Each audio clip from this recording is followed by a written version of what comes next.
మిథున రాశి వారికి మే 1వ తారీఖు నుంచి 15వ తారీఖు మధ్యలో జరగబోయే పక్ష ఫలితాలు పరిశీలిద్దాం. మిథున రాశి వారికి ఈ పక్షమంతా కూడా ఒక అద్భుతమైనటువంటి ధనయోగాలు ప్రారంభమైనాయి. ముఖ్యంగా రవి 11వ స్థానంలో ఉన్నప్పుడు జాతకునికి ఏ కార్యక్రమం చేపట్టినా ఆ కార్యక్రమాల్లో సక్సెస్ అన్నది 100% రావడం జరుగుతూ ఉంటుంది. సాధారణంగా ఈ గ్రహరాజు అయినటువంటి రవి 11వ స్థానంలోకి వచ్చినప్పుడు మిగతా అన్ని గ్రహాలు కూడా ఈ ప్రోటోకాల్ పాటించే విధంగా రెడీగా ఉంటామంట. అంటే ఎప్పుడు ఈ రాజు ఏ పని చెప్తాడో దానికి రెడీగా ఇవ్వడానికి ఉండవలసిందే. అందుకని మిథున రాశి వారికి ఈ సమయంలో ప్రభుత్వానికి సంబంధించినటువంటి ఏ పనులైనా 100% పూర్తవుతాయి. అంటే ముఖ్యంగా ప్రభుత్వ పథకాలు మీకు అనుకూలంగా వస్తాయి. ఏదైనా సర్వీసులో గవర్నమెంట్ సర్వీస్లో ప్రవేశించాలన్నా, ఒక ఇంటర్వ్యూలో నెగ్గాలన్నా కంపల్సరీగా మీకు దానికి సంబంధించినటువంటి సక్సెస్ రావడం జరుగుతూ ఉంటుంది. అలాగే ఏదైనా ప్రభుత్వ వ్యవహారాలు అనుకూలంగా వస్తాయి. అలాగే ధనాధిపతిగా ఉన్నటువంటి కుజుడు కూడా లాభస్థానంలో, లాభాధిపతి ధనస్థానంలో ఉన్నాడు. ఈ కారణం వల్ల కూడా కుజుడు సంబంధించిన కారకత్వాలు ప్రభుత్వానికి సంబంధించిన, ఎందుకంటే ఇక్కడ కుజుడు రాశిలో రవి ఉన్నాడు కాబట్టి కంపల్సరీగా మీకు బ్యాంకు ఫైనాన్స్ ఏమైనా కావాలంటే లభిస్తుంది. భూములు, స్థిరాస్తులు ఏవైనా అమ్మడం వల్ల కానీ మీకు దానివల్ల ఆదాయం కానీ వచ్చే అవకాశం ఉంది. అలాగే మీరు ఏదైనా స్థిరాస్తి కొనడానికి అలాగే ప్రభుత్వ సహకారం కూడా లభించే అవకాశం ఉంది. కుటుంబంలో ఎవరో ఒకరికి ఏదైనా కొత్తగా ఉద్యోగమో, వారికి ఏదైనా ఆదాయం పెరగడం వల్ల సడన్గా మీకు ఆకస్మిక ధనలాభం లాంటిది కూడా రావచ్చు. అలాగే ఈ అన్నదమ్ములు కానీ మీ రక్త సంబంధికులు ఎవరైనా మీ కుటుంబ విషయాల్లో మీకు సహకరించే అవకాశం ఉంది. అయితే కొన్ని సందర్భాల్లో కొన్ని అభిప్రాయ భేదాలు కుటుంబ సభ్యుల మధ్య వచ్చే అవకాశం ఉంది. కాబట్టి సాధ్యమైనంత వరకు మరి కుజుడు 2వ స్థానంలో ఉన్నంత వరకు ధనం అయితే వస్తుంది. ఆ ధనాన్ని ఖర్చు పెట్టే విషయంలో, వినియోగించే విషయంలో కొన్ని డిఫరెన్సులు రావచ్చు. అంటే భార్యకి ఏదో కోరుకుంటుంది, ఆవిడే బంగారు నగలు కొందాం ఉంటుంది, ఈ అబ్బాయి ఏదో ఇల్లు కొందాం అనుకుంటాడు. ఈ విధంగా కాకుండా కొద్దిగా సరిపెట్టుకొని ఏదైనా సవ్యమైనటువంటి మార్గంలో ఇన్వెస్ట్ చేసుకుంటేనే మంచిది. మొత్తం మీద ధనయోగాలు ఈ విధంగా బ్రహ్మాండంగా ఉన్నాయి. ఈ రాబోయే 15 రోజులు కూడా రవిగ్రహ అనుగ్రహంతో ఏ కార్యక్రమం అయినా శుభంగా కలుగుతుంది. ఇక దశమ స్థానంలో ఉన్నటువంటి గ్రహాలు, ఇది చాలా ఉన్నాయి, టిపికల్గా ఉంది. అంటే 4 గ్రహాలు అక్కడ ఉన్నాయి. ఈ 4 కూడా మిత్రగ్రహాలు. అందులో మరి శుక్రుడు ఉచ్చస్థితిలో ఉండడం, రాష్ట్రాధిపతి బుధుడు అటువంటి శుక్రుడితో కలిసి ఉండడం, ఇవన్నీ కూడా జాతకుడికి ఒక విధంగా అధికారంలో ఉన్నటువంటి స్త్రీల యొక్క సహకారం లభిస్తూ ఉంటుంది. లేదా మీ కుటుంబంలో ఉన్నటువంటి ఒక స్త్రీకి, అంటే అది మీ భార్య, మీ మదరు, లేదంటే మీ యొక్క సిస్టరు, మీ కుమార్తె, ఎవరో ఒకరికి ఏదైనా ఉద్యోగ ప్రయత్నాలు ఫలించి వారి యొక్క ఆదాయం కూడా పెరుగుతుంది. ఉన్నత స్థాయిలోకి వెళ్తారు. ఏదైనా ఒక ఉన్నత పదవి మీ కుటుంబంలో ఉన్నటువంటి స్త్రీలకు అలంకరించే అవకాశం ఉంది. ఇవన్నీ కాకపోయినా వారు విద్య కంప్లీట్ చేయడం కానీ, పీజీలో ప్రవేశించడం కానీ మొత్తం మీద వారికి శుభం జరుగుతుంది. వ్యక్తిగతంగా జాతకుడికి కూడా ఉన్నత విద్యా ప్రవేశం లభిస్తుంది. ఎక్కువగా మెడికల్ రంగంలో ప్రవేశించాలనుకున్న వాళ్ళకి ఇప్పుడున్నటువంటి ఈ గ్రహస్థితి చాలా ఆశాజనకంగా లాభస్థానంగా ఉండడం జరిగింది. అయితే ఏదైనా అది దూర ప్రాంతంలోకి మారవలసి ఉంటుంది. ఒక కాలేజీలో సీట్ వచ్చినా, లేదంటే ఉద్యోగం వచ్చినా కంపల్సరీగా మీరు ప్లేస్ ఆఫ్ చేంజ్ అన్నది 100% ఈ సమయంలో మనకి ఇండికేట్ చేస్తుంది అన్నమాట. ఈ రాబోయే 15 రోజుల్లో. అంటే దానికి 2 కారణాలు చెప్తున్నాయి ఇక్కడ. ఒకటి, అష్టమాధిపతిగా ఉన్నటువంటి రవి దశమస్థాన సంచారం, వ్యయాధిపతిగా ఉన్నటువంటి శుక్రుడు దశమస్థాన సంచారం, ఇవన్నీ కూడా కంపల్సరీగా place of change, job change చెప్తుంటాయి.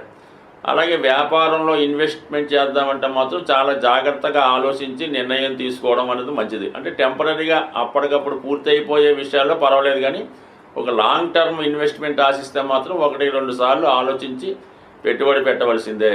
అయితే ముఖ్యంగా ఈ కర్మస్థానంలో ఏర్పడినటువంటి ఈ గ్రహాలు, ఒకటి సినిమా ఇండస్ట్రీలో ఉన్న వాళ్ళకి మంచి అవకాశాలు, అభివృద్ధి రావడం జరుగుతుంది. దాని తర్వాత సాఫ్ట్వేర్ రంగంలో ఉన్న వాళ్ళకి ఇంకా సరే మిథున రాశి అంటేనే సాఫ్ట్వేర్ అంటేనే మిథున రాశి కాబట్టి వాళ్ళకి ఇంకా వారి యొక్క టెక్నాలజీ పెంచుకొని ఇంకా 1-2 ఉద్యోగాలు చేసే విధంగా వాళ్ళ యొక్క స్థాయి పెరుగుతుంది. ఇక 3 రైల్వే డిపార్ట్మెంట్లో పనిచేయాలన్నా, ఆ ఉద్యోగంలో చేరాలన్నా కంపల్సరీగా రైల్వేకి సంబంధించినవి, ఎయిర్లైన్స్కి సంబంధించిన వాటిలో ఎక్కువ అవకాశాలు ఈ రాశి వారికి ఉండడం జరుగుతుంది. బట్ ఏదైనా ఉద్యోగంలో స్థిరత్వం, కొన్ని మార్పులు, అనుకోని అభివృద్ధి ఈ రాశి వారికి 100% వచ్చే అవకాశం ఉంది. గురువు 12వ స్థానంలో ఉండడం కూడా 10-12 ఎక్స్చేంజ్ కూడా కంపల్సరీగా జాబ్ చేంజ్ చెప్తుంది. స్వస్తి. సాధారణంగా మనం ఇప్పుడు రాసులు, గ్రహాలు, నక్షత్రాల ఆధారంగా ఈ గోచార ఫలితాలు మాత్రమే చెప్పడం జరుగుతుంది 12 రాశుల వారికి కూడా. అంటే ఒకే రాశిలో కొన్ని కోట్ల మంది ఉండడం జరుగుతూ ఉంటుంది. అందరికీ ఒకేలాగన్నది ఎప్పుడూ కూడా ఉండదు. మనం ఇప్పుడు చెప్పిన ఫలితాలు కొన్ని పాజిటివ్ ఉండొచ్చు, కొన్ని నెగిటివ్ ఉండొచ్చు. అయితే ఏంటంటే మీ యొక్క జన్మ జాతకంలో, ఆ జన్మ పత్రికలో మీకు ఏదైతే రాసి పెట్టి ఉందో అది మాత్రమే గోచార రీత్యా ఆ ఫలితాన్ని మీరు అనుభవించేలాగా ఈ గ్రహాలు చేయడం జరుగుతూ ఉంటుంది. జాతకంలో లేనిది మనం ఎంత ప్రయత్నం చేసినా, గురువు ఎక్కడికి వచ్చినా కూడా జాతకంలో ఉంటేనే ఆ ఫలితం జరుగుతుంది. ముఖ్యంగా సంతానం, వివాహం, ఈ రెండు కూడా పూర్వజన్మ సుకృతం బట్టి, పూర్వజన్మ ఫలితం బట్టి ఆధారపడి ఉంటుంది. అందువలన గురువు 5లోకి వచ్చాడంటే సంతానం కలుగుతుంది, మీరు చెప్పారు కలగలేదు. సప్తమంలో గురువు వచ్చాడు, వివాహం వద్దన్నారు, అవ్వలేదు అంటే కుదరదు. ఎందుకంటే మీ జన్మపత్రికలో మీరు పుట్టినప్పుడు ఆ బ్రహ్మదేవుడు మీ జీవితంలో వివాహం రాసిపెట్టి ఉంటే వివాహం జరుగుతుంది, సంతానం రాసిపెట్టి ఉంటే సంతానం జరుగుతుంది. ఈ రెండు లేకుండా జరగలేదంటే కాదు. అందుకని మీరు మీ యొక్క జాతకాన్ని ఇంకా క్షుణ్ణంగా డీటెయిల్గా తెలుసుకోవాలంటే మీరు మీ యొక్క డేట్ ఆఫ్ బర్త్ టైం ఉంటే మీకు తెలిసినటువంటి జ్యోతిష్కుడు, అంటే ముఖ్యంగా ఎప్పుడూ కూడా మీ కుటుంబం ఒక ఫ్యామిలీ లాగా, ఒక ఫ్యామిలీకి ఎలాగ డాక్టర్ ఉంటాడో ఒక ఫ్యామిలీ జ్యోతిష్కుడు ఉంటే వారి దగ్గర చూపించుకుంటే మీకు ఇంకా మంచి ఫలితాలు క్లారిటీగా రావడం జరుగుతూ ఉంటుంది. అంటే మీ యొక్క జన్మజాతకం కేవలం మీ బట్టే కాకుండా మీ భార్య, మీ తల్లిదండ్రులు, మీ తోడబుట్టినవారు, మీ యొక్క సంతానాన్ని బట్టి కూడా మీ జాతకంలో ఉన్నటువంటి గ్రహస్థితులు అప్పటికప్పుడు కొన్ని ప్లస్ మైనస్ కూడా ఇస్తుంటాయి. కాబట్టి మీ యొక్క జన్మజాతకాన్ని పూర్తిగా తెలుసున్న మంచి జ్యోతిష్కుడి దగ్గర చూపించుకొని ఆ విధంగా మీరు ఫలితాలను తెలుసుకుంటే మీ జీవితంలో ఉన్నటువంటి సమస్యలు పరిష్కారం అయ్యే అవకాశం ఉన్నది. సో అలాగే ఏదన్నా జాతకంలో బలం పెరగాలంటే పుణ్య కార్యక్రమాల ద్వారా దైవ బలం పెంచుకునే అవకాశం ఉంది. అంటే ఎవరు ఎక్కువగా మనం దానం చేయడం వల్ల, ఇతరులకి సహాయం చేయడం వల్ల, వృద్ధులకి సహాయపడడం వల్ల మీ యొక్క పుణ్యఫలం పెరుగుతుంది. అంటే ఏదైనా అష్టమం అన్నది మన కష్టాలకు కారణం అవుతుంది. మనం చేసే ధర్మాల ద్వారా, డొనేషన్స్ ద్వారా కంపల్సరీగా మీ యొక్క అదృష్టం పెరుగుతూ ఉంటుంది. ధర్మం అది చేసేటప్పుడు కూడా అది ఊరిగా పెద్దగా మనం ఈ పేరు చెప్పుకొని పబ్లిక్గా ఇంత దానం చేసాం, ఈ పలానా గుడిలో ఒకసారి ఏం చేస్తుంటారంటే ఏదో ఫ్యాన్ ఒకటి వేస్తుంటారు, దానిపైన పలానా వాడు ధర్మం అని రాస్తారు, అంటే డొనేషన్ అని రాస్తారు. అలా చేయడం వల్ల ఇంకా ఎక్కువ పాపం కలిగే అవకాశం ఉంది. భగవంతుడు మనకి ఇచ్చాడు, భగవంతుడే మన ద్వారా చేయించుకుంటాడు, కానీ మనం భగవంతుడికి ఇవ్వడం అనేది ఎక్కడన్నా ఆశ్చర్యపదం. కాబట్టి అటువంటి ప్రయత్నాలు చేయకుండా సాధ్యమైనంత వరకు మీ యొక్క తాహతను బట్టి, మీ యొక్క స్థాయిని బట్టి కూడా ధర్మం చేయవలసి ఉంటుంది. లేనివాడు ₹1 ధర్మం చేసినా అది అతడి ఖాతాలో ధర్మ ఫలితం కలుగుతుంది. అయితే ఉన్నవాడు వాడి స్థాయిని బట్టి వాడు కూడా ₹1 చేస్తే వాడికి పెద్దగా ఫలితం రాదు, దానివల్ల ఉపయోగం కూడా లేదు. కాబట్టి ఏదైనా పని చేసినప్పుడు అది అవతల వాడికి ఉపయోగం ఉండాలి, అది మీ యొక్క స్థాయికి తగ్గట్టుగా ఉండడం జరుగుతుంది. అందుకే మొత్తం మీద ఎక్కువ ధర్మ కార్యక్రమాలు చేయడం వల్ల కంప్లీట్గా మీ యొక్క దోషాలు పరిహారం అవుతాయి.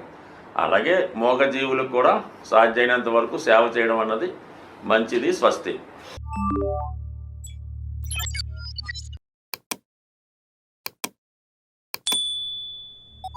you